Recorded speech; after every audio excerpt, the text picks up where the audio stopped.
Got to get out of there. Good morning, everyone. Good morning. And where are you from? Canada. Canada. Oh, well, welcome to Chicago, the prettiest city in the U.S. Here. And the friendliest. Nah, New York. What do they know? We're the heartland. We're the friendly city. Let me tell you a little bit about Chicago. It started off as a swampland. The Indians would come here and collect furs. They could take them down the Mississippi and sell them. Along came Father Marquette and Joliet. They mapped this area out. It was supposed to be for France. France never really claimed it. Then a black man by the name of John Baptiste de Salvo came here, married an Indian girl. Of course, we always think she has to be a princess. They built the first log cabin and started a family. And of course, 3 years. I wish we could have done it 3 days. Yeah, right. 3 years. And that's because we had artisans come in from all over the world. They were having a lot of trouble in Europe there. That's the Intercontinental Hotel. And that has, on the 9th floor, has an Olympic-sized swimming pool. Young man honed his talent there, went off, won the Olympics, and from there he went to the movies. And his name was Johnny Weissmuller, and he was known as Tarzan. Wow. So a Chicago boy. Now the next building that you're going to see, that is the Tribune Tower for the Tribune newspaper. It's a Gothic building. If you can see the top of it, it has 8 buttresses that you could fly right around if you want. And the water in the Chicago River, this water that you see here, it takes 3 weeks for it to go all the way down to New Orleans. And of course, we've been cleaning it up so that at one time it was contaminated, then it was just polluted, and now they're starting to, you can't swim in it yet, but you can boat in it and things like that. They have a wonderful, you see the boats going by, wonderful boat tours that go up and down the Chicago River, and because the river divides and goes to the north and the south, and then heads down and connects with the Mississippi. Linda, Wayne wants us to ask you, why is Chicago called the Windy City? Oh, why is it called the Windy City? That's so easy. First of all, I want you just to look at that little house right here on your right. That is the smallest museum in Chicago. That each bridge has a different bridge house. None of them can be alike. All our bridges are bascules. The museum campus. And you're going to see Soldier Field come up here. That looks like a spaceship on top. No, you're going to go straight down. And you're going to go to the bridge. It looks like a spaceship sitting over there. The original held 100,000 people. We needed a new one. Dirk Lohan came up with a suggestion for the new one. Well, what did they do? They literally plunked the new one right on top of the old one. This was after a lot of weeks of fighting. The Historic Society was so upset they took landmark status away from them. The new one only holds 60,000. They're thinking about now of increasing it, but it's air conditioned, and in the winter it's heated inside.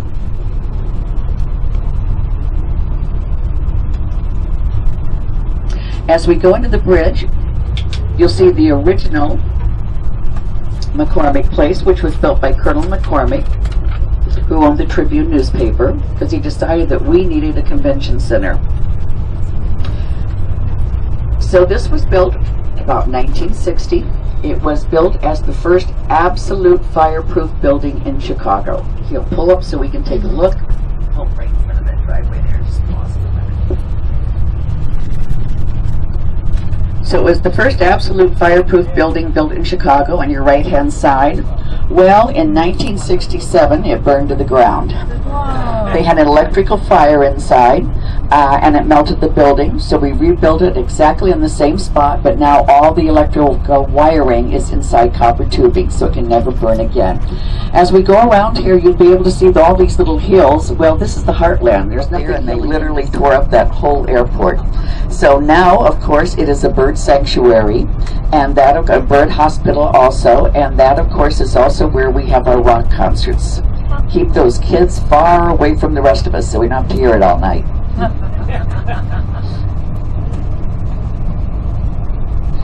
Now as we go through here, of course, you'll be able to get the view on your left-hand side. That's more of the area to the right.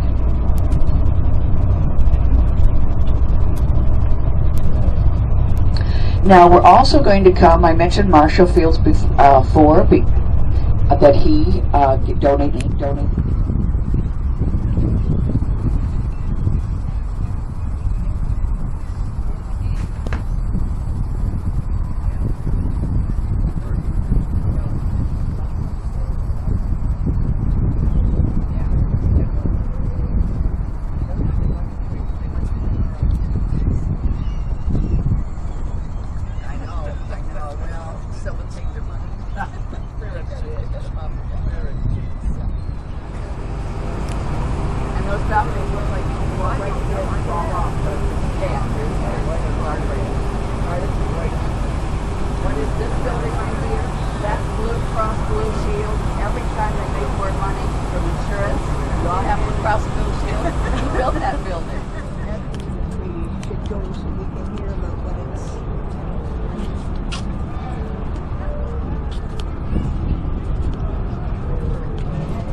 call it the bean, of course, because it looks like a large bean.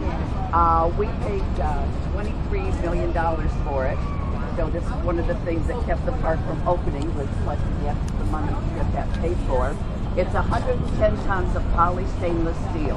What I want you to do is walk around it and look at the outside, then walk under and look up. It's phenomenal. They clean it, by the way, with Joy soap and take off the handprint.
Mrs. Fanny.